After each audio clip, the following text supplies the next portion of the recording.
Hello दोस्तों, कैसे हैं आप सब। एक बार फिर से स्वागत करता हूं मैं आपका आपके अपने यूट्यूब चैनल एनी एग्जाम में। गाइज, आज की इस वीडियो में हम चंडीगढ़ हाउसिंग बोर्ड क्लर्क 2003 का जो एग्ज़ाम होने वाला है उसके लिए प्रैक्टिस सेट थ्री फोर्थ को अटैम्प्ट करेंगे। तीन प्रैक्टिस सेट अभी तक हम कर चुके हैं जिसमें हमने 50-50 क्वेश्चंस को अटैम्प्ट किया है। तो ये वाला सेट भी 50 क्वेश्चंस का रहेगा जिसमें आपके पास जीके, रीजनिंग, इंग्लिश और मैथ के क्वेश्चंस रहेंगे। तो वीडियो को एंड तक आपने जरूर देखना है, और अगर आपको वीडियो पसंद आई तो इसे लाइक करना है, शेयर करना है और चैनल को सब्सक्राइब करना है अगर आपने अभी तक चैनल को सब्सक्राइब नहीं किया है तो। और जिन व्यूवर्स ने लास्ट के 3 पार्ट्स को नहीं देखा है वो लास्ट के 3 पार्ट्स को देख ले। लिंक आपको डिस्क्रिप्शन में मिल जाएगा। ठीक है, तो प्लीज़ वीडियो को लाइक ज़रूर कीजिएगा, शेयर कीजिएगा और चैनल को सब्सक्राइब कीजिएगा।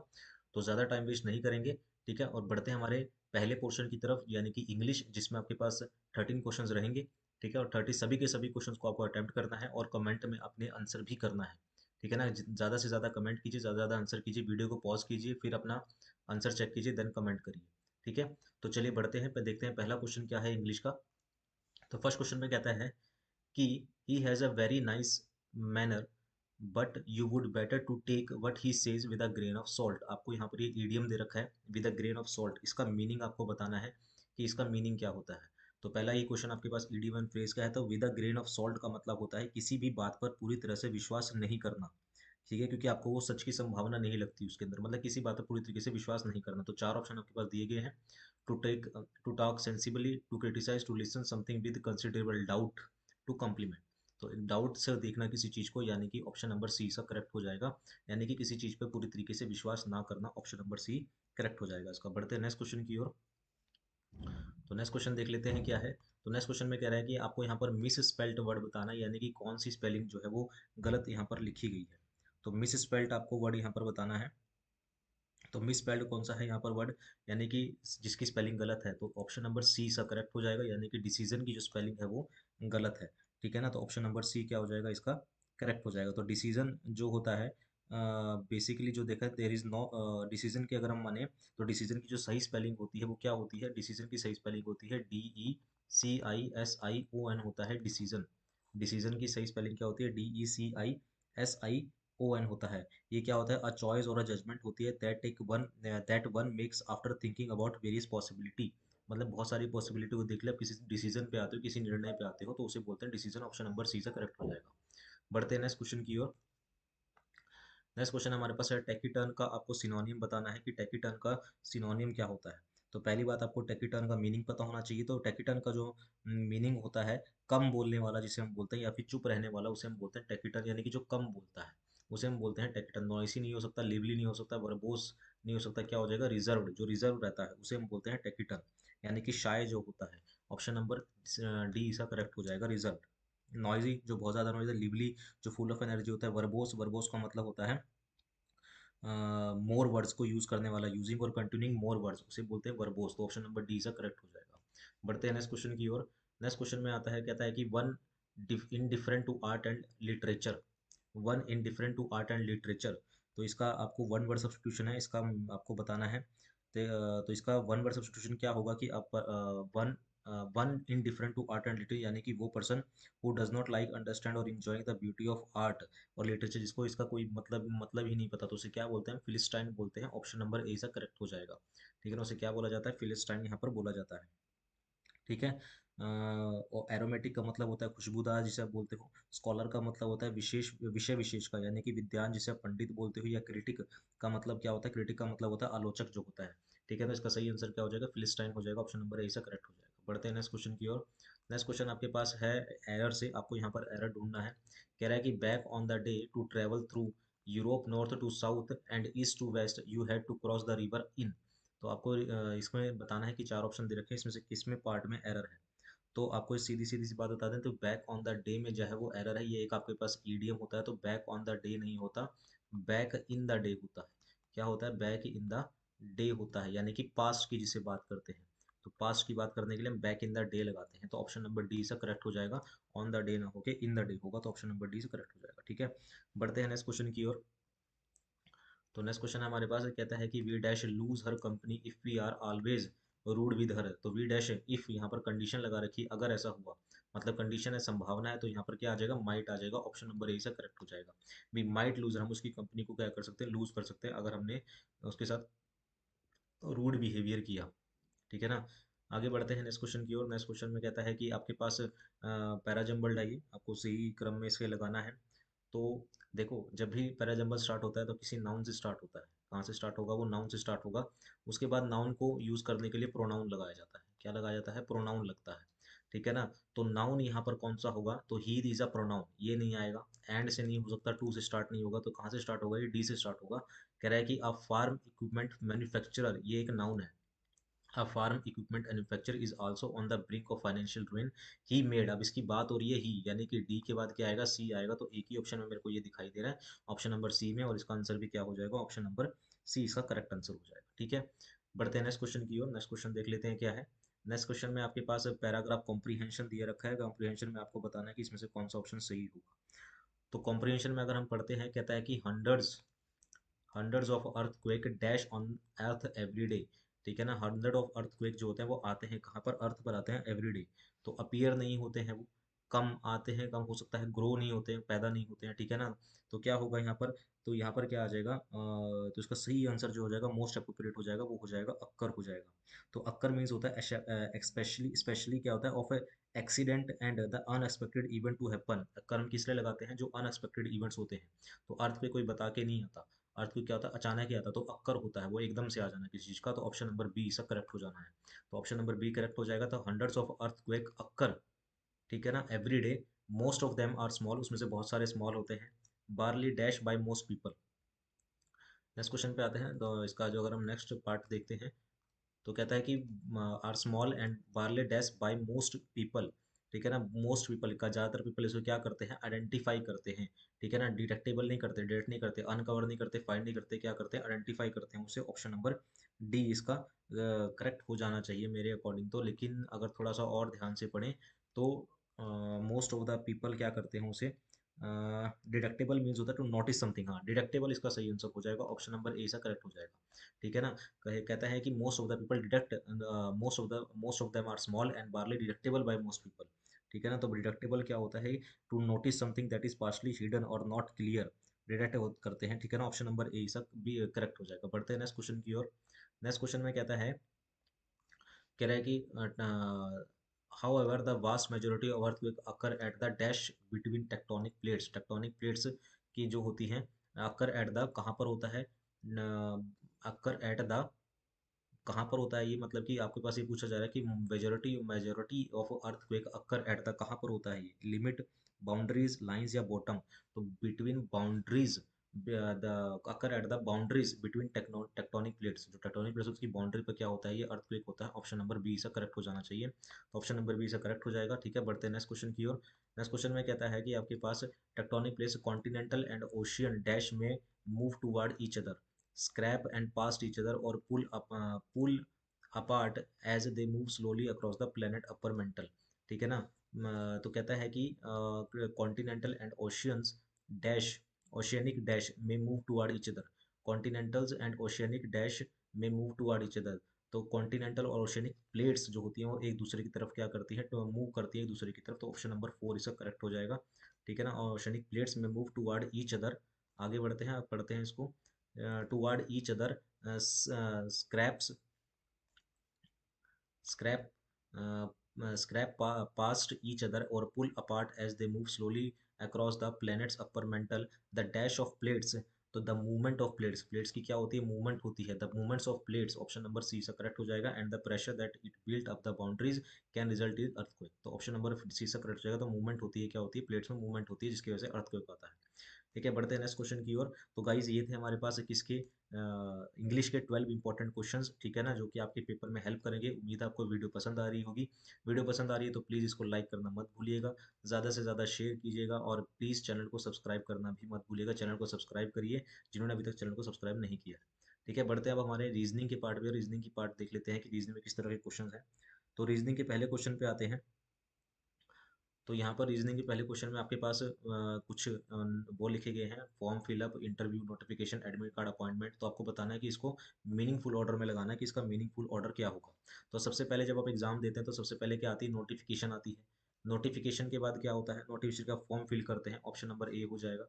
जब हम फॉर्म फिल कर लेंगे उसके बाद आपका क्या आता है? एडमिट कार्ड आता है। जैसे ही आपको पता है एग्जाम देते हैं तो आपका एडमिट कार्ड आएगा, एडमिट कार्ड के बाद क्या होगा, आपका इंटरव्यू, जब एग्जाम देंगे, एग्जाम देने के बाद इंटरव्यू होगा, इंटरव्यू के बाद क्या होगी आपकी एडमिट, यानी कि 31425, 31425 ऑप्शन नंबर बी में मेरे को ये दिखाई दे रहा है, ऑप्शन नंबर बी क्या हो जाएगा, इसका करेक्ट हो जाएगा। ठीक है, बढ़ते हैं, एक मीनिंगफुल ऑर्डर में लगाना था, बढ़ते हैं नेक्स्ट क्वेश्चन की ओर। नेक्स्ट क्वेश्चन में कहता है, आपके पास ये कोडिंग इसका ब्लड रिलेशन का क्वेश्चन है, आपको यहाँ पर आपको बताना है कि अगर मैं m मल्टीप्लाई बाय एन का, यहाँ पर पहले मैं लिख देता हूँ m multiply by N plus R minus S divided by T लिखा हुआ है, m का रिलेशन बताना है t से, तो मल्टीप्लाई का मतलब होता है a is the son of b, यानी कि m is the son of n, यानी m जो है वो सन है किसका, वो पहली बात तो ये सन है, m जो है वो सन है किसका, n का, m is the son of n, फिर प्लस का कहते हैं, प्लस का मतलब होता है a is the brother of b, यानी कि n is the brother of n, brother है किसका, r का, फिर माइनस का मतलब होता है a is the sister of b, यानी कि r is the sister of s, फिर डिवाइड का मतलब होता है a is the daughter of b, यानी कि s is the daughter of किसका, t, तो यहाँ पर आ जाएगा t, how m related to t, m t की क्या लगती है, m t की लगेगी ग्रैंड सन, m t का क्या लगेगा, ग्रैंड सन लगेगा, ऑप्शन नंबर सी इसका करेक्ट हो जाना चाहिए। देख लेते हैं क्या आंसर सही है, जी हाँ दोस्तों आंसर बिल्कुल सही है, तो ग्रैंड सन इसका सही आंसर हो जाएगा। तो पहले आपको को ये अपना जो ये दे रखा है अकॉर्डिंग टू इसका ब्लड रिलेशन में, जो आपके पास इंस्ट्रक्शन दे रखे हैं आप इसे फॉलो करेंगे, उसके बाद अपना क्वेश्चन सॉल्व करेंगे। बढ़ते हैं नेक्स्ट क्वेश्चन की ओर, नेक्स्ट क्वेश्चन देख लेते हैं क्या है। तो नेक्स्ट क्वेश्चन में आपको ये बताना है कि not related, rotation is not allowed, ठीक है ना, आपको बताना है कि select the one which is hidden and embedded in the figure, इसमें से चार ऑप्शन आपको दे रखे हैं, चार ऑप्शन में से कौन सी फिगर है जो इस फिगर के अंदर हिडन है, छुपी हुई है, तो इस फिगर के अंदर जो छुपी हुई है, तो मेरे को यहाँ पर जो ऑप्शन दिखाई दे रहा है वो मेरे को ऑप्शन नंबर ए मेरे को यहाँ पर दिखाई दे रहा है, जो इसके अंदर जो है वो फिगर जो है वो छुपी हुई है, ठीक है ना, ऑप्शन नंबर ए मेरे को यहाँ पर दिखाई दे रहा है। तो देख लेते हैं किस हिसाब से ये ऑप्शन नंबर ए है। तो अगर मैं ऐसे आता हूँ, फिर इस तरीके से करते हैं, तो ऐसे हो जाएगा, देन आपके पास ऐसे, जी हाँ दोस्तों ऑप्शन नंबर ए में मेरे को ये फिगर दिखाई दे रही है, तो ऑप्शन नंबर ए से करेक्ट हो जाएगा। ठीक है, बढ़ते हैं नेक्स्ट क्वेश्चन की ओर, नेक्स्ट क्वेश्चन देख लेते हैं क्या है। नेक्स्ट क्वेश्चन आपको कोडिंग डिकोडिंग से है, आपको बताना है कि ग्लैड का जो कोड है, ग्लैड का जो कोड है वो है आपके पास KICC, यानी कि GLAD का जो कोड है वो है KICC। तो जी की वैल्यू होती है 7, 7 में से अगर हम प्लस 4 करेंगे, 7 में अगर हम प्लस 4 करेंगे तो 11 होता है, 11 पे आता है के, फिर एल की वैल्यू होती है 12, 12 में से -3 करेंगे तो कितना आएगा, 9, आई नो होता है, ठीक है ना, 9 की वैल्यू होती है, फिर ए की वैल्यू होती है 1, इसमें से अगर हम +2 करेंगे तो कितना आएगा, सी आएगा, फिर डी की वैल्यू होती है 4, 4 में हम -1 करेंगे कितना आएगा, 3, यानी कि सी आ जाएगा। तो यानी कि +4 -3 +2 -1 का यहाँ पर पैटर्न है। तो ओपन की अगर हम देखें तो ओपन का जो कोड है वो क्या बनेगा, ओ की वैल्यू कितनी होती है, 15 होती है, ओ की वैल्यू 15 होती है, 15 में +4 करेंगे तो कितना आएगा, 19, और 19 पे क्या आता है हमारे पास, एस आता है। पी की वैल्यू कितनी होती है, पी की वैल्यू होती है हमारे पास 16, ठीक है ना, 16 में हम -3 करेंगे, 16 में -3 करेंगे तो 13 होता है, 13 पे आता है एम, ई की वैल्यू होती है कितनी, 5, 5 में हम +2 करेंगे 7, 7 पे आता है जी, एस एम जी मेरे को एक ही ऑप्शन में दिखाई दे रहा है, ऑप्शन नंबर थर्ड में, चौथा में निकालने की जरूरत नहीं है, तो ऑप्शन नंबर थर्ड इसका करेक्ट हो जाएगा। ठीक है, बढ़ते हैं नेक्स्ट क्वेश्चन की ओर, कोडिंग डिकोडिंग का था, उम्मीद है क्वेश्चन समझ आया होगा। बढ़ते हैं नेक्स्ट क्वेश्चन की ओर, नेक्स्ट क्वेश्चन में कहता है, in a certain code we can follow, in a certain code we can follow का जो कोड है वो है 218, और आगे कह रहा है कि follow the rules, follow the rule का जो कोड है वो है 589, आगे कहता है कि check the list, check CHECK, check the list का जो कोड है वो है 475, आपको कोड बताना है रूल्स का, आपको रूल्स का कोड बताना है कि क्या होगा। तो अगर हम रूल्स का कोड निकालने जाएं तो पहले अगर हम रूल्स देख लेते हैं कहाँ पर है, वो रूल्स है यहाँ पर, और कहीं पर भी रूल्स नहीं है, मतलब एक ऐसा हमें नंबर ढूंढना है जो और कहीं पर भी नहीं होगा। तो इस लाइन में ऐसा नंबर ऐसा जो कहीं पर और भी, तो 9 मेरे को यहाँ पर दिखाई दे रहा है, तो 9 और कहीं पर भी नहीं है, तो सीधी सी बात है कि ऑप्शन नंबर ए इसका करेक्ट हो जाएगा, तो 9 इसका आंसर हो जाएगा। ठीक है, तो ऑप्शन नंबर ए करेक्ट हो जाएगा। बढ़ते हैं नेक्स्ट क्वेश्चन की ओर, आसान सा क्वेश्चन था ये। आगे बढ़ते हैं, कह रहा है कि आशीष साइकिल 11 किलोमीटर साउथ, आशीष ने 11 किलोमीटर साउथ की तरफ क्या चलाई, साइकिल चलाई, ही टर्न वेस्ट डायरेक्शन, वो वेस्ट डायरेक्शन में टर्न करा, और कितना चलता है, 8 किलोमीटर चलता है। ठीक है, फिर कहता है कि then he turn north and travel 6, तो इसने 6 किलोमीटर साइकिल चलाई, then turn to east and cycle 2, तो इसने 2 kilometre, then turn to his left and walk 5, तो यहाँ पर ये पूरा 5 11 हो गया पूरा कंप्लीट। ठीक है ना, कहता है कि where is now with reference starting point से वो कौन सी डायरेक्शन में है। तो स्टार्टिंग पॉइंट से वो टोटल 8 था, 2 यहाँ निकल गया, तो ये कितना रह गया 6। तो 6 किलोमीटर कहाँ पर है, वो वेस्ट में है। ऑप्शन नंबर 4 इसका करेक्ट हो जाएगा। तो ऑप्शन नंबर 4 इसका करेक्ट हो जाएगा। ऑप्शन नंबर 4 यानी कि 6 किलोमीटर वेस्ट में है वो अभी अपने स्टार्टिंग पॉइंट से, क्योंकि ये इसका स्टार्टिंग पॉइंट था। स्टार्टिंग पॉइंट से यहाँ पर देखेंगे तो ये वेस्ट है, और कितना किलोमीटर, 6 किलोमीटर। ठीक है, बढ़ते हैं नेक्स्ट क्वेश्चन की ओर। नेक्स्ट क्वेश्चन देख लेते हैं क्या है। आपको यहाँ पर दे रखा है 1562 120, 1562 और 120 आपको दे रखा है। इसमें जो पैटर्न लग रहा होगा वो बाकी के 4 ऑप्शन में आपको ढूंढना है कि कौन से ऑप्शन में ये लग रहा है। ठीक है, तो देख लेते हैं कि इसमें क्या पैटर्न लग रहा है। तो अगर हम ध्यान से देखें, तो अगर मैं 15 को 4 से मल्टीप्लाई कर दूं और प्लस 2 करूं, 15 चौके 60 प्लस 2 होता है 62 62। ठीक है ना, और 62 को फिर हम क्या करें, मल्टीप्लाई करें 2 से और -4 कर दें, तो कितना आता है हमारे पास, 120 आता है। यही पैटर्न हम देख लेते हैं कि कौन से उसमें लग रहा है। तो अगर हम पहला ऑप्शन उठाते हैं 18 74 144, तो 18 को अगर मैं मल्टीप्लाई करता हूँ 4 से, 18 4 से 72 होता है, प्लस 2 करेंगे 74 आ जाएगा। फिर 74 को अगर मैं मल्टीप्लाई करता हूँ 2 से, तो 148 आ जाएगा। इसमें से -4 करेंगे तो कितना आ जाएगा, 144। तो एक ही पहले में ही ये पैटर्न लग रहा है, तो ऑप्शन नंबर ए ही इसका सही हो जाएगा। तो यानी कि पहले मल्टीप्लाई बाय 4 प्लस 2 करना है, फिर मल्टीप्लाई बाय 2 -4 करना है, तो ऑप्शन नंबर ए इसका करेक्ट हो जाएगा। ठीक है, बढ़ते हैं नेक्स्ट क्वेश्चन की ओर। नेक्स्ट क्वेश्चन देख लेते हैं क्या है। तो नेक्स्ट क्वेश्चन में कह रहा है कि लैंडमार्क का आपको क्या बताना है, कि मिरर इमेज बतानी है। तो के तो आपको ऐसा बनेगा, ये ऑप्शन या तो बी होगा या ऑप्शन सी होगा, इनमें से एक ही आंसर होगा। फिर आर आपका ऐसे बनेगा, देन ए का ए रहेगा। ठीक है ना, फिर आता है एम। तो एम मेरे को यहाँ पर एन दे रखा है, तो ये तो आंसर नहीं हो सकता। क्या बचा, ऑप्शन नंबर सी इसका आंसर हो जाएगा। सीधी सी बात है, आपको ज़्यादा ऑप्शन चेक करने की जरूरत नहीं है, 3 4 अल्फाबेट्स को देखिए और अपना आंसर सीधा सीधा दे दीजिए, तो ऑप्शन नंबर सी सा करेक्ट हो जाएगा।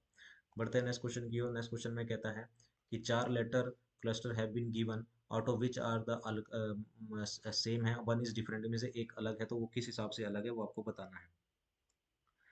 तो अगर हम देखें, तो अगर मैं पहले वाले की बात करता हूँ BXEV, तो अगर हम पहले वाले की बात करते हैं तो BXEV है यहाँ पर। ठीक है ना, ऐसा भी बोल सकते हैं कि बी के बाद क्या आता है, सी आता है, और सी का अपोजिट यहाँ पर दिया हुआ है, और ई का अपोजिट क्या होता है, बी होता है। एच के बाद क्या आता है, ABCDEFGHI आता है, आई का अपोजिट नहीं, ये नहीं होगा। अ, तो ABCDEFGHIDEFG, तो क्या बनेगा इसके अंदर। हाँ ठीक है, हमें यहाँ पर पैटर्न मिल चुका है। तो अगर हम ध्यान से इस पैटर्न को देखें, ठीक है ना, अगर हम पैटर्न को यहाँ पर फॉलो करते हैं, तो अगर मैं इस वाले की बात करता हूँ एच, एच में अगर मैं +3 करता हूँ, तो मेरे को क्या मिलेगा, के, यानी कि थर्ड लेटर मिलेगा। ठीक है ना, अगर मैं एच में +3 करता हूँ तो मेरे को थर्ड लेटर मिलेगा। उसी तरीके से अगर मैं डी में +2 करता हूँ तो मेरे को मिलेगा एफ, यानी कि डी में +2 करके एफ मिलता है। इसी तरह से आर में अगर मैं +3 करता हूँ, आर की वैल्यू कितनी होती है, 19, 19 +3 20, 20 क्या होती है, आर की वैल्यू कितनी होती है, 18, 18 +3 21 होता है। तो आर में 3 प्लस करके यू मिलता है, और एन में +2 करके क्या मिलता है, पी मिलता है। टी में +3 करके डब्ल्यू मिलता है, और पी में +2 करके कितना मिलता है, आर मिलता है। ठीक है ना, तो ये इसका सही पैटर्न है, लेकिन यहाँ पर ऐसा नहीं मिल रहा है, क्योंकि अगर मैं बी में +3 करता हूँ तो मेरे को ई तो मिलता है, लेकिन अगर मैं एक्स में +2 करता हूँ तो मेरे को क्या मिलना चाहिए था, जेड मिलना चाहिए था, लेकिन जेड नहीं मिल रहा, तो ऑप्शन नंबर ए ही इसका करेक्ट हो जाएगा। तो ऑप्शन नंबर ए करेक्ट हो जाएगा, ये इसका पैटर्न था। ठीक है, बढ़ते हैं नेक्स्ट क्वेश्चन की ओर। नेक्स्ट क्वेश्चन में आपको कह रहा है कि साइन की जगह के क्या रखा जाए कि इसका आंसर आ जाए, मतलब कि आपको ये सेटिस्फाई कर जाना चाहिए। मतलब आपके पास दे रखा है कि 1496, फिर आपके पास स्टार दे रखा है, स्टार के बाद है 8, फिर एक दो स्टार दे रखा है, फिर है 13, फिर एक और स्टार है, फिर है 40, फिर स्टार है, फिर है 5, फिर स्टार है, देन है आपके पास 0। तो इन स्टार की जगह आपको साइन रखने, तो ये बाय ऑप्शन ही होगा। तो हम पहले ऑप्शन नंबर 4 उठाते हैं, तो 1496 डिवाइडेड बाय, ये ऑप्शन नंबर 4 मैंने उठाया, डिवाइड बाय 8 है, देन +13 है, -40 है, मल्टीप्लाई बाय 5 है, इज इक्वल टू क्या, 0 होना चाहिए। तो 1496 को अगर मैं 8 से डिवाइड करता हूँ, तो 1496 को जब हम 8 से डिवाइड करेंगे, तो ये आपके पास देगा 187, कितना देगा ये, 187 देगा। 1496 को जब हम 8 से डिवाइड करेंगे तो 187 आएगा, +13 माइनस में कितना, ये आ जाएगा 200। इज इक्वल टू कितना, जीरो। तो 187 माइनस में 187 हो जाएगा is equal to zero, then zero equal to zero, ये सेटिस्फाई कर गया। तो ऑप्शन नंबर 4 इसका करेक्ट हो जाएगा।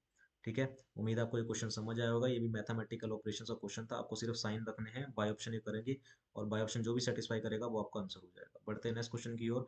नेक्स्ट क्वेश्चन में कह रहा है कि RIGEL का जो कोड है वो है RKMOX, ये इसका कोड है। आपको बताना है कि डिकोड यानी कि DICOT का कोड बताना है कि क्या होगा। तो R की वैल्यू होती है 18, 18 में अगर मैं 6 ऐड करता हूँ तो 18 में 6 ऐड करूंगा तो कितना बनेगा, 24, 24 पे क्या होता है, x होता है। यहाँ पर मतलब +6 का बना है, हमने क्या करा, +6 करा है और +6 करके हमारे पास ये वाली वैल्यू आ गई। आई की वैल्यू होती है 9, 9 में +6 करूंगा तो कितना होता है 15, और ओ की वैल्यू होती है 15, यहाँ पर आ जाएगा।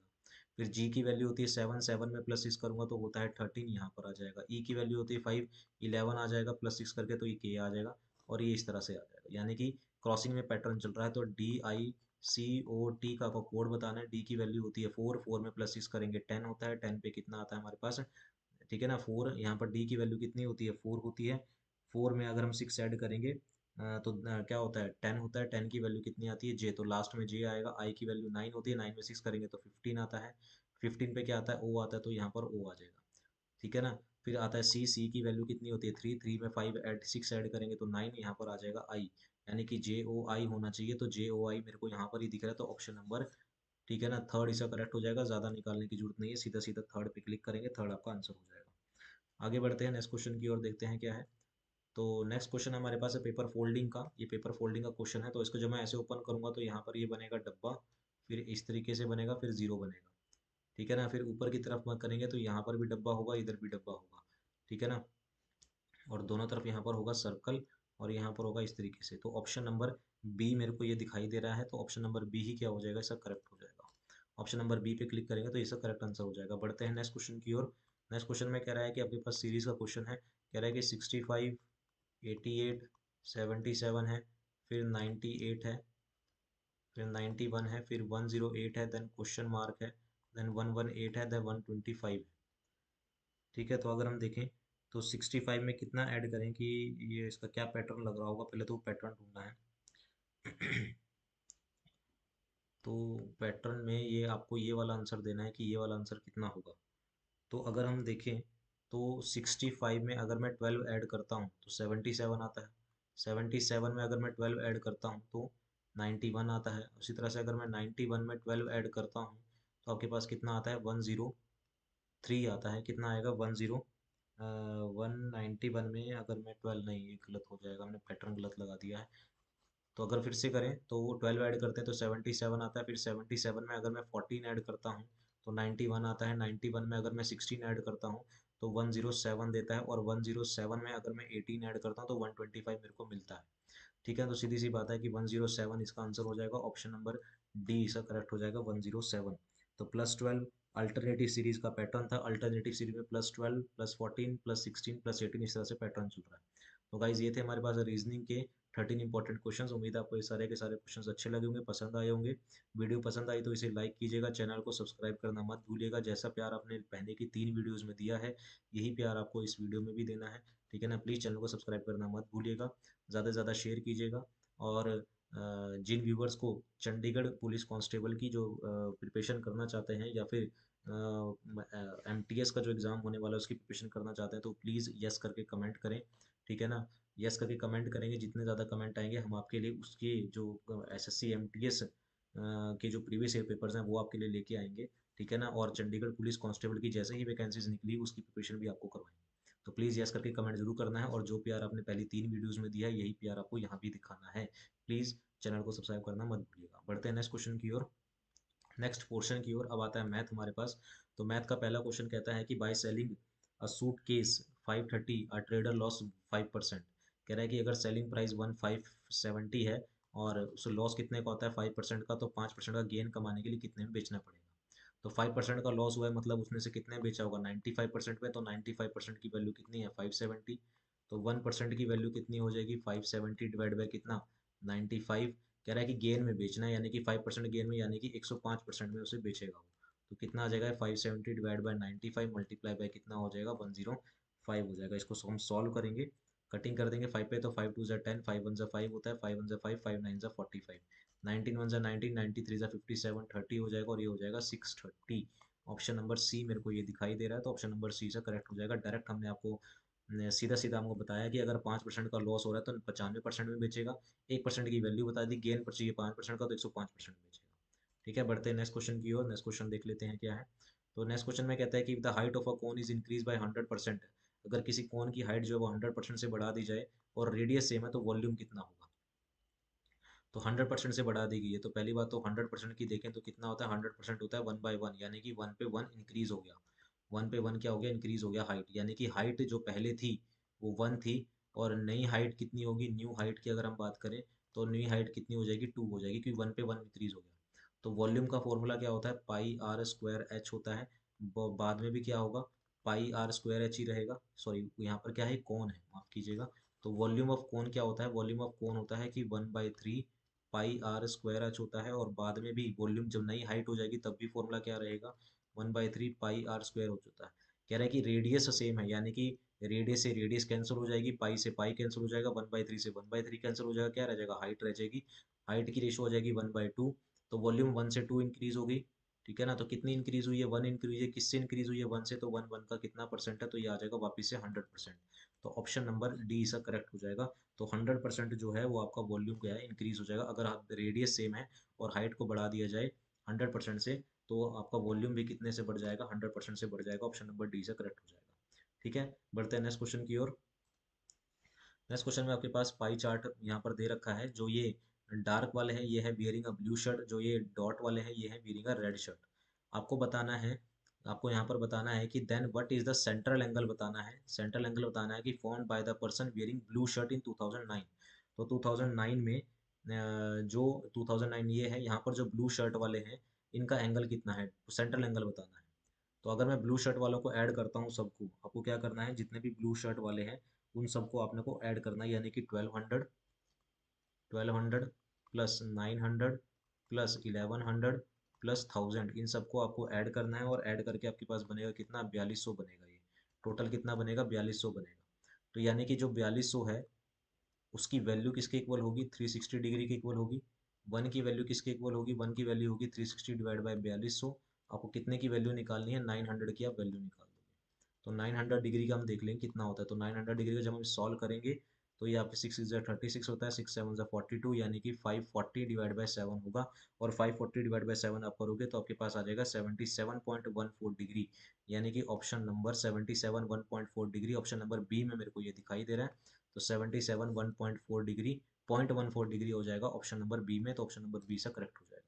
तो इस तरह से आपको क्या निकालना है, सेंट्रल एंगल निकाल लेना है। ठीक है, ऑप्शन नंबर बी से करेक्ट हो जाएगा। बढ़ते हैं नेक्स्ट क्वेश्चन की ओर। नेक्स्ट क्वेश्चन में कहता है कि एक ट्राइंगल है आपके पास इस तरीके से, ये एक ट्राइंगल आपको दे रखी है। आई L is a median, I L क्या है, एक मीडियन है।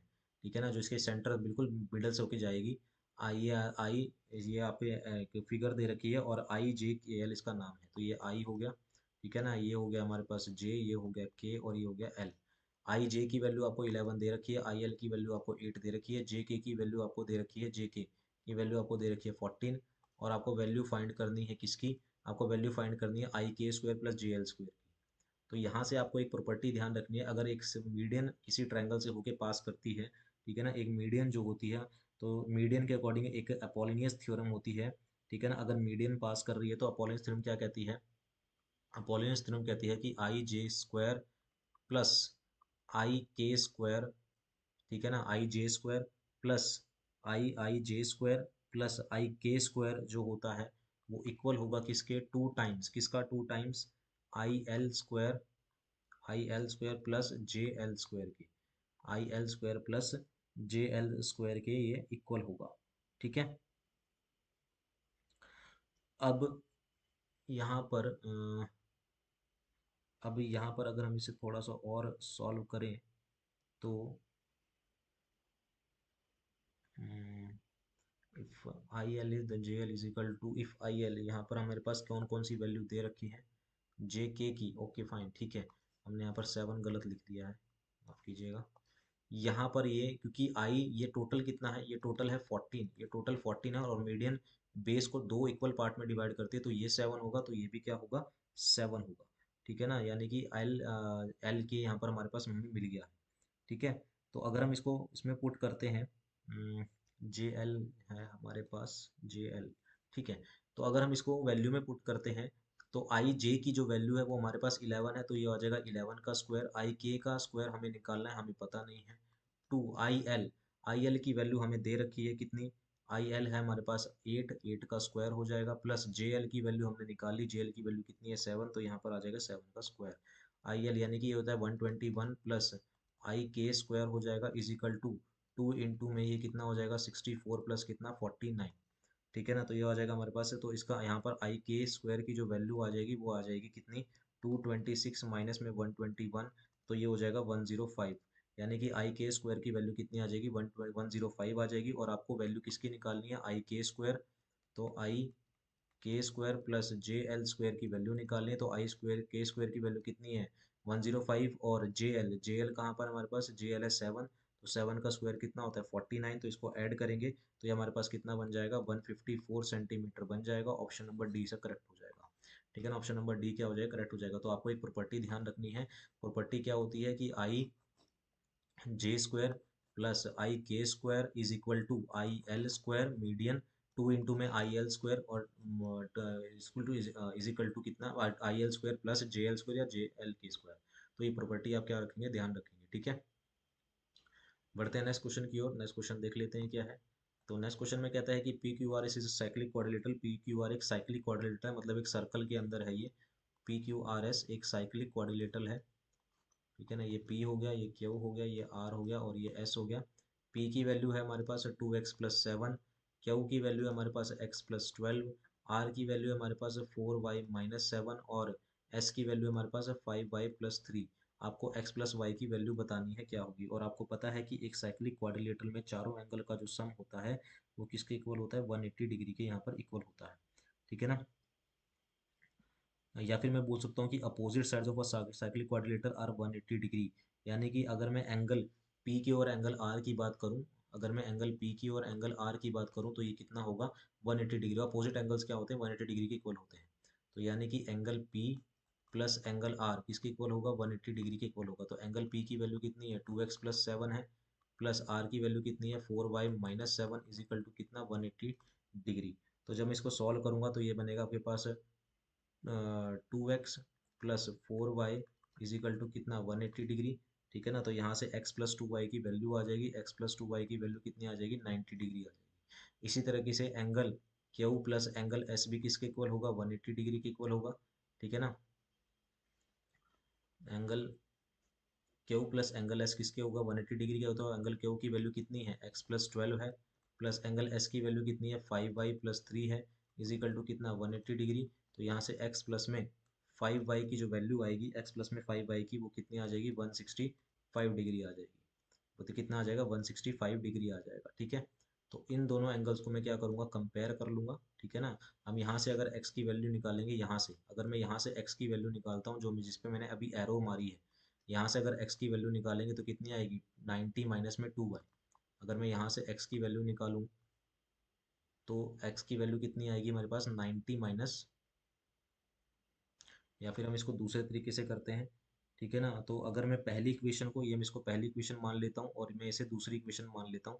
तो अगर मैं पहली इक्वेशन को सॉल्व करता हूँ, किसको सॉल्व, इक्वेशन 1 और 2, तो अगर मैं पहली इक्वेशन और सेकंड इक्वेशन को सॉल्व करता हूँ तो सॉल्व करके जो y की वैल्यू आएगी मेरे पास, ठीक है ना, सॉल्व करके जो y की वैल्यू आएगी वो आएगी मेरे पास कितना 25 डिग्री आएगी। अगर मैं पहली इक्वेशन को और दूसरी इक्वेशन को, लीनियर इक्वेशन है, लीनियर इक्वेशन आपको सॉल्व करनी आती है, अगर लीनियर इक्वेशन को मैं सॉल्व करता हूँ तो y की वैल्यू आएगी कितनी 25, और 25 अगर मैं किसी एक ऑप्शन में पुट करता हूँ तो x की वैल्यू आएगी 40 डिग्री।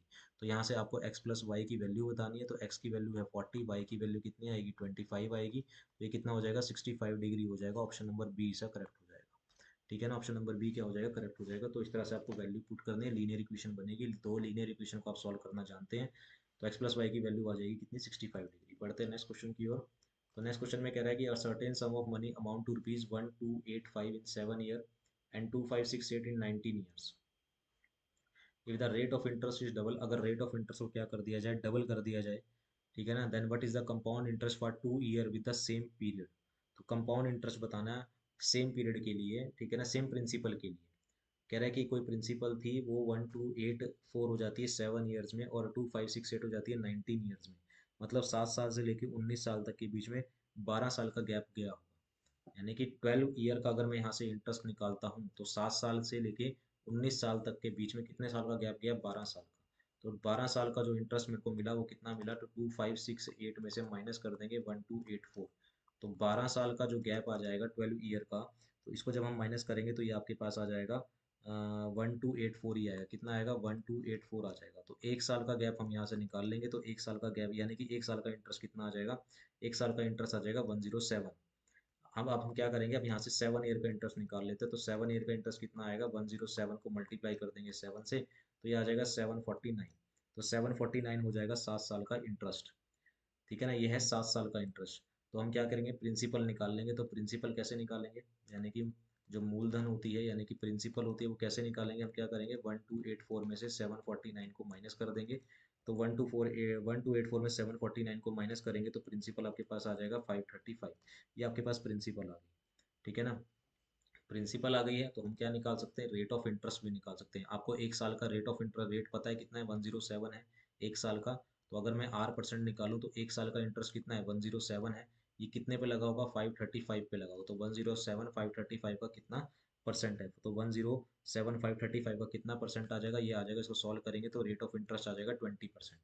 ठीक है ना, क्योंकि रेट ऑफ इंटरेस्ट क्या होता है, पर ईयर का होता है। तो पर 1 साल का जो इंटरेस्ट है वो 107 था, तो प्रिंसिपल हमने निकाल दी 535। तो ये 107 535 कितना परसेंट है, 20% है। तो अब आपको रेट ऑफ इंटरेस्ट भी पता है, प्रिंसिपल भी पता है, आपको क्या निकालना है, कंपाउंड इंटरेस्ट निकालना है 2 साल का।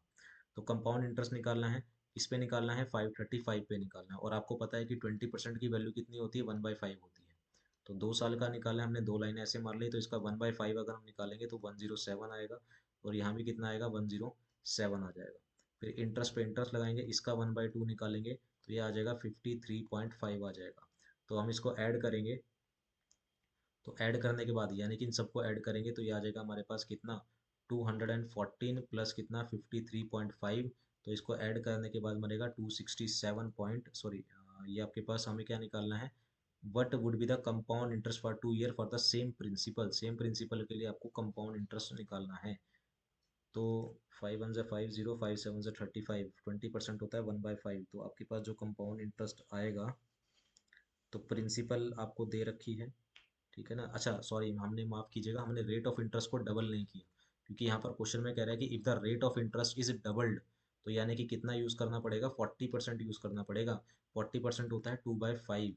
40% कितना होता है, 2/5। तो यहाँ पर ये कट जाएगा। तो हमें हमें क्या निकालना पड़ेगा, 2/5 निकालना पड़ेगा। तो 2/5 निकालेंगे तो ये आ जाएगा 214। यहाँ भी कितना आ जाएगा, 214।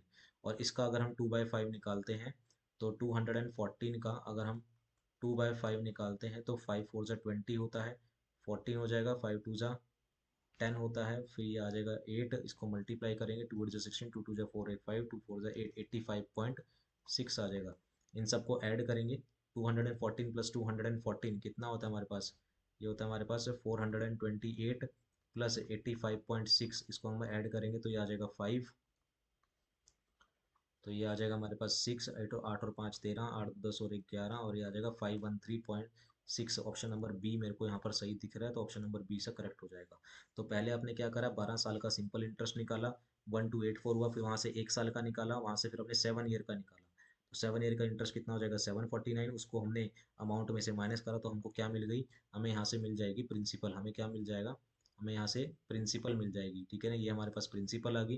फिर प्रिंसिपल 1 साल के इंटरेस्ट से हमने रेट ऑफ इंटरेस्ट निकाला 20%, इसका डबल किया, क्योंकि हमारे पास यहाँ पर कह रहा है कि रेट ऑफ इंटरेस्ट डबल होना चाहिए, तो 2/5 हुआ। तो फिर हमने कंपाउंड इंटरेस्ट का ट्री वाला मेथड हमने क्या निकाला, ये ट्री मेथड होता है।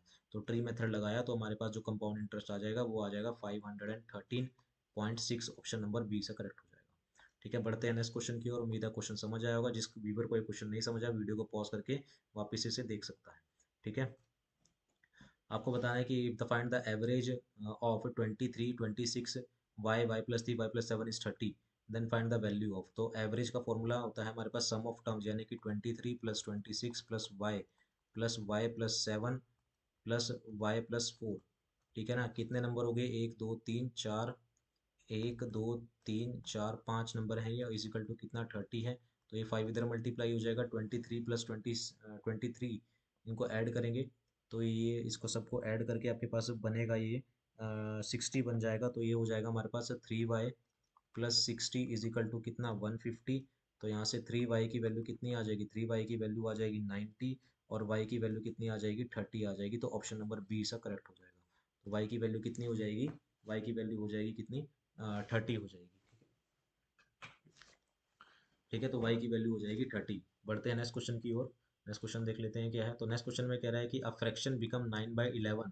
कह रहा है कि कोई फ्रैक्शन है वो 9/11 हो जाता है कब, if 2 is added to both the numerator and denominator. अगर 2 को ऐड किया जाता है बोथ न्यूमिनेटर एंड डिनोमिनेटर में।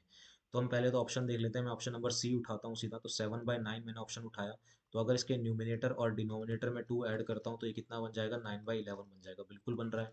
फिर कह रहा है कि if the three is added to both numerator and denominator. तो 7/9 में अगर मैं यहाँ पर ऊपर 3 और नीचे भी 3 ऐड करता हूँ तो ये बनेगा 10/12 और कटिंग करेंगे तो ये हो जाएगा 5/6। और यहाँ भी कितना बन रहा है, 5/6 बन रहा है। तो ऑप्शन नंबर थर्ड इसे करेक्ट हो जाएगा। इस तरह के क्वेश्चन को आपको बाय ऑप्शन करना है। बाय ऑप्शन पिक करके आपको जो भी क्वेश्चन में ऐड या माइनस करने के लिए बोल रहा है न्यूमिनेटर डिनोमिनेटर, वो करके आपको आंसर देख लेना है। ठीक है, बढ़ते हैं नेक्स्ट क्वेश्चन की ओर। नेक्स्ट क्वेश्चन में कहता है कि find the area of isosceles right angle triangle whose hypotenuse 16। तो आइसोसेलेस राइट एंगल ट्राइंगल है और आइसोसेलेस राइट एंगल ट्राइंगल की दो साइड्स इक्वल होती है जिसका हाइपोटेन्यूज कितना है, 16 है। तो आइसोसेलेस राइट एंगल ट्राइंगल है, पहली बात तो आपके पास ये। तो यहाँ से आपको अगर साइड पता लग जाए तो साइड पता लगा के आप क्या निकाल सकते हो, एरिया निकाल सकते हो। तो अगर ये साइड ए है तो ये साइड भी क्या होगी, ए होगी। तो अगर मैं पाइथागोरस थ्योरम लगाता हूँ तो A square plus A square is equal to कितना हो जाएगा, 16 का स्क्वायर हो जाएगा। तो यहाँ पर हमारे पास हो जाएगा 2a² इज इक्वल टू कितना 256 हो जाएगा। तो यहाँ से ए स्क्वायर की वैल्यू कितनी आ जाएगी हमारे पास 128। और यहाँ से ए की वैल्यू आ जाएगी √128। तो √128 कितना होता है हमारे पास, √120 होता है तो 8 होता है 8√2। 8√2 ये साइड आ गई। और एरिया ऑफ ट्राइंगल क्या होता है हमारे पास, 1/2 इंटू में बेस इंटू में हाइट होता है। तो बेस भी कितना है हमारे पास, ए है, ए की वैल्यू 8√2 है, मल्टीप्लाई बाय 8√2 हो जाएगा। ठीक है ना, बेस इंटू में कितना होता है, हाइट होता है। तो कटिंग करेंगे तो ये हो जाएगा 2 4 8, 4 8 32, 32 इंटू में 2 करेंगे तो कितना आ जाएगा, 64 सेंटीमीटर स्क्वायर होता है। तो ऑप्शन नंबर ए से करेक्ट हो जाएगा, 64 सेंटीमीटर स्क्वायर इसका आंसर हो जाएगा। ठीक है ना, उम्मीद है आपको ये क्वेश्चन समझ आया होगा। हमने पहले क्या करा, पाइथागोरस थ्योरम करके दोनों का बेस और हाइट निकाल ली। उसके बाद हमने 1/2 into base into height area of triangle का फॉर्मूला लगाया और आपका आंसर आ जाएगा कितना, 64 सेंटीमीटर स्क्वायर। बढ़ते हैं नेक्स्ट क्वेश्चन की ओर। नेक्स्ट क्वेश्चन में कहता है कि the total number of white balls and pink balls is 5 times. यानी कि white ball plus pink ball जो है वो 5 टाइम्स है किसका, नंबर ऑफ ब्लू बॉल्स, किसका, ब्लू बॉल्स का। And the total number of pink ball and blue ball, यानी कि pink ball and blue ball जो है वो ट्वाइस है किसका, व्हाइट बॉल्स का। तो और पिंक बॉल कितनी है, 33 है। पिंक बॉल कितनी है, 33 है। Then the total number of balls in a bag. तो पिंक बॉल कितनी है, 33 है। तो अगर मैं इसको सॉल्व करूं तो हमें पिंक बॉल पता है कितनी है, 33 है। तो हम क्या करते हैं, हम यहाँ से चाहे तो आप ब्लू बॉल की वैल्यू निकाल लीजिए या फिर आप वाइट बॉल की वैल्यू निकाल लीजिए, जो मर्जी आप निकाल लीजिए, एक वैल्यू तो आपको निकालनी पड़ेगी। कोई भी वैल्यू आप निकाल सकते हैं। तो अगर इस वाली इक्वेशन को अगर मैं यूज़ करता हूँ तो यहाँ से मेरे पास जो वाइट बॉल की वैल्यू आएगी वो आएगी मेरे पास कितना, 5b - p आ जाएगा। और वाइट बॉल की वैल्यू मैं यहाँ पर रख दूंगा। तो पिंक बॉल कितनी है, 33 plus blue ball is equal to 2 multiply white ball की वैल्यू मैंने यहाँ रख दी 5b माइनस पिंक बॉल कितनी है, 33 है। तो यहाँ पर मैंने इसकी वाइट बॉल की वैल्यू पुट कर दी। तो यहाँ से ये हो जाएगा 33 प्लस बी, ठीक है ना, इज इक्वल टू 2 को इससे करेंगे तो ये कितना आ जाएगा, 10b हो जाएगा, माइनस में कितना 66 हो जाएगा। तो यहाँ से हो जाएगा 9b इज इक्वल टू कितना, ये हो जाएगा 99। तो ब्लू बॉल्स कितनी हो जाएंगी, 11 हो जाएंगी, ब्लू बॉल्स 11 हो जाएंगी। अब ब्लू बॉल्स की वैल्यू मैं किसी एक में पुट कर सकता हूँ और वाइट बॉल निकाल लूंगा। तो सेकंड इक्वेशन में यहाँ पर पुट कर लेते हैं। तो पिंक बॉल कितनी है, 33 प्लस ब्लू बॉल कितनी है, 11 इज इक्वल टू ये 2 इंटू में वाइट बॉल के इक्वल है। तो ये हो जाएगा 44 इज इक्वल टू 2 इंटू में वाइट बॉल। तो वाइट बॉल की वैल्यू कितनी आ जाएगी, 22 आ जाएगी। तो वाइट बॉल 22 है, ब्लू बॉल 11 है, पिंक बॉल कितनी है, 33 है। तो पिंक प्लस में वाइट प्लस में ब्लू बॉल को ऐड करेंगे यानी कि पिंक 33 है, वाइट हमने 22 निकाली है, ब्लू बॉल 11 है। तो ये कितना हो जाएगा, 66 हो जाएगा। ऑप्शन नंबर ए इसका करेक्ट हो जाएगा। ठीक है ना, तो देख लेते हैं क्या आंसर सही है। जी हाँ दोस्तों, आंसर बिल्कुल सही है। तो 66 इसके पास टोटल बॉल्स थी। उम्मीद है आपको ये सभी क्वेश्चंस पसंद आ रहे होंगे, अच्छे लग रहे होंगे। वीडियो पसंद आ रही है तो प्लीज़ लाइक करना मत भूलिएगा। ज़्यादा से ज़्यादा शेयर, चैनल को सब्सक्राइब कीजिए। जो प्यार आपने पहली 2-3 वीडियोज़ में दिखाया है, यही प्यार हमको इस वीडियो में भी चाहिए, ठीक है ना? ज़्यादा से ज़्यादा शेयर कीजिए वीडियो को और सब्सक्राइब ज़रूर कर दीजिए चैनल को इसी तरह की और वीडियोज़ के लिए। और गाइज़, मैं आपको बता दूं कि फ्राइडे से हम आपके लिए एक नई सीरीज़ लेके आ रहे हैं, जिसमें हम आपको एक पूरा पैटर्न में जिस तरह के क्वेश्चंस आने हैं, ठीक है ना, एक हमने एक सीरीज़ बनाई है, एक बुक है हमने अभी तैयार करी है स्पेशली चंडीगढ़ हाउसिंग बोर्ड के लिए। वो बुक है, वो तैयार करी है, ठीक है। तो फ्राइडे से वो बुक अवेलेबल हो जाएगी, तो उस बुक में से हम क्वेश्चंस को अटेम्प्ट करेंगे फ्राइडे से, ठीक है। उम्मीद है आपको बाकी क्वेश्चन समझ आ रहे होंगे। बढ़ते हैं नेक्स्ट क्वेश्चन की ओर। तो नेक्स्ट क्वेश्चन में देख लेते हैं क्या है। तो नेक्स्ट क्वेश्चन में कहता है कि शॉपकीपर 5% डिस्काउंट देता है कैश प्राइस पर। कह रहा है कि व्हाट कैश अमाउंट वुड तरुण पे for a cycle if the mark price कितनी है, 550 है। तो अब मार्क प्राइस है तो आपको क्या निकालना है, सेलिंग प्राइस निकालना है। तो सेलिंग प्राइस का फॉर्मूला होता है mark price multiply by 100 minus discount divided by 100 होता है। तो मार्क प्राइस कितनी है, 550 है, मल्टीप्लाई बाय 100 माइनस में डिस्काउंट कितने का, 5 का, डिवाइड बाय कितना, 100। तो इसको सॉल्व करेंगे तो 550 मल्टीप्लाई बाय 95% हम इसका निकाल देंगे। तो 95% जब हम इसका निकालेंगे, जीरो से ये जीरो कैंसिल हो जाएगी, कटिंग करेंगे। तो 95% जब हम इसका निकालेंगे इस क्वेश्चन का, तो आपको ये देगा 522.50 देगा। ऑप्शन नंबर सी से करेक्ट हो जाएगा। तो ऑप्शन नंबर सी देख लेते हैं क्या सही है। जी हाँ दोस्तों, ऑप्शन नंबर सब सी है, तो 522.50 आंसर इसका हो जाएगा। बढ़ते हैं नेक्स्ट क्वेश्चन की ओर। नेक्स्ट क्वेश्चन में कहता है, कह रहा है कि एक केमिस्ट है, उसके पास दो सॉल्यूशन है हाइड्रोलिक एसिड्स के। पहला सॉल्यूशन है 60%, दूसरा है 75%। कह रहा है कि how much each should be use to obtain 150 ml उसको बनाना है, और सॉल्यूशन में कितना हो जाए, 70% सॉल्यूशन हो जाए। तो हम इसको एलिगेशन से सॉल्व करेंगे। तो यहाँ पर पहला लिखा और यहाँ पर हमने लिखा दूसरा सॉल्यूशन। तो पहला सॉल्यूशन है 60%, दूसरा है 75%, और कुल मिला के जो सॉल्यूशन बनता है वो 70% का बनता है। तो अगर यहाँ से एलिगेशन लगाते हैं तो 70 में से 60 गए कितना बचता है, 10, और 75 में से 70 गए कितना बचेगा, 5। रेशो निकाल देंगे तो रेशो कितना आ जाएगा, 1:2 आ जाएगी। तो हम पहले और दूसरे को 1:2 में डिस्ट्रीब्यूट कर देंगे। तो पहला वाला सॉल्यूशन कितना था, 150 में से कितना था, 1 था, आउट ऑफ कितना, 3। तो कितना आ जाएगा ये आ जाएगा 50 लीटर आ जाएगा, ठीक है ना।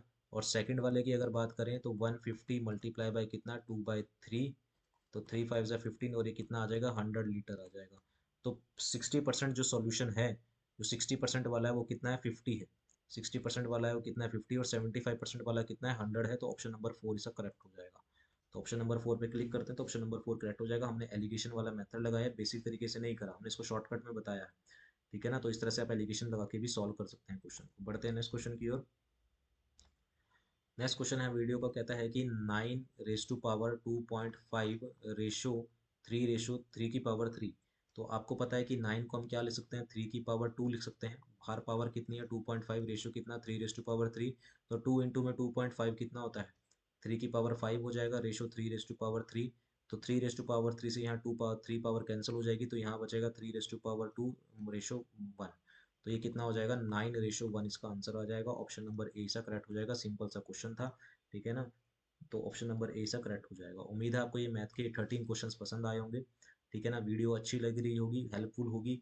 वीडियो ज़रा से भी अगर आपको हेल्पफुल लग रही है कि आपको यहाँ से क्वेश्चंस आ सकते हैं, या हेल्पफुल ज़रा से भी हेल्पफुल लग रही है, तो प्लीज़ चैनल को सब्सक्राइब करना, वीडियो को लाइक करना मत भूलेगा। मैं बार बार बोल रहा हूँ, आपके लाइक और आपके सब्सक्राइब से हमें मोटिवेशन मिलती है कि हम आपके लिए इस तरह की वीडियोज़ और लेके आते रहें, ठीक है ना। और गाइस, फ्राइडे से हम आपकी जो प्रैक्टिस है वो बुक से करवाएंगे। जैसा कि मैंने आपको बताया कि हम एक बुक हमने तैयार की है स्पेशली चंडीगढ़ हाउसिंग बोर्ड के लिए, फ्राइडे से वो अवेलेबल हो जाएगी। तो वहाँ से हम इसके आपकी जो है डेली प्रिपरेशन करवाएंगे। बढ़ते हैं नेक्स्ट क्वेश्चन की ओर। नेक्स्ट क्वेश्चन में कहता है कि आपके पास अब जीके चल रही है, यहाँ से जीके स्टार्ट हो जाती है। तो जीके के फर्स्ट क्वेश्चन में कहता है कि the Indian National Congress was founded by in 1885। तो सिंपल सा क्वेश्चन है और बार बार पूछे जाने वाला क्वेश्चन है कि आईएनसी की स्थापना किसने करी थी 1805 में। तो सबको पता है कि आईएनसी की स्थापना ए ओ ह्यूम ने करी थी, यानी कि एलन ऑक्टेवियन ह्यूम ने करी थी। ऑप्शन नंबर ए इसका करेक्ट हो जाएगा, ठीक है। बढ़ते हैं नेक्स्ट क्वेश्चन की ओर।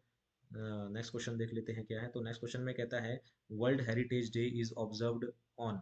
वर्ल्ड हेरिटेज डे किस दिन मनाया जाता है। तो वर्ल्ड हेरिटेज जो है वो किस दिन मनाया जाता है, वो मनाया जाता है 18 अप्रैल को। ऑप्शन नंबर बी इसका करेक्ट हो जाएगा। तो वर्ल्ड हेरिटेज डे जो मनाया जाता है वो 18 अप्रैल को मनाया जाता है। बढ़ते हैं नेक्स्ट क्वेश्चन की ओर।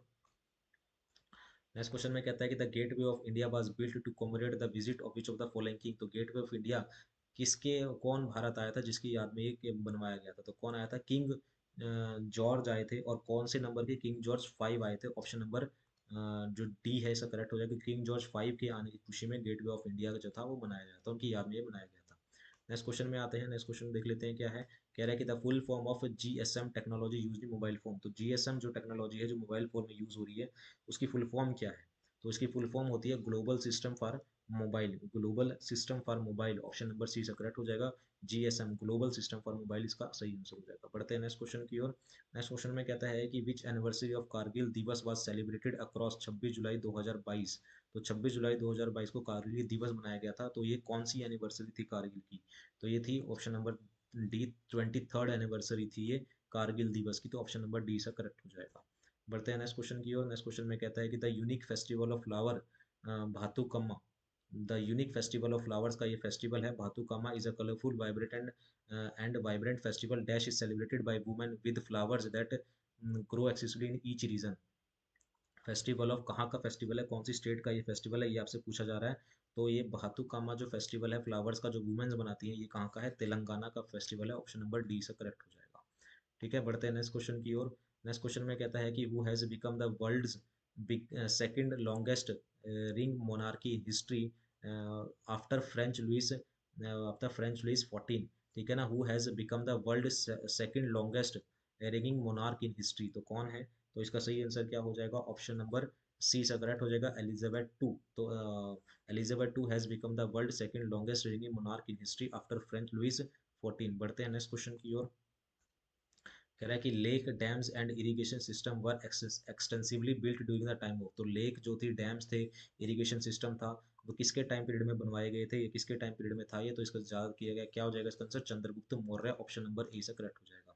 And during the time of किसका एक्सटेंसिवली था, ये किसके टाइम पीरियड में बहुत ज्यादा में था, किसका? जो चंद्रगुप्त मौर्य के टाइम पीरियड में, ऑप्शन नंबर ए से करेक्ट हो जाएगा।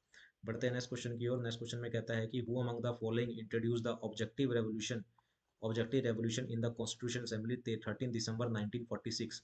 तो 13 दिसंबर 1946 को जो कॉन्स्टिट्यूशन असेंबली में ऑब्जेक्टिव रेवोल्यूशन किसने पेश किया था? तो वो सबको पता है किसने किया था, वो जवाहरलाल नेहरू ने पेश किया था, ऑप्शन नंबर ए सा करेक्ट हो जाएगा।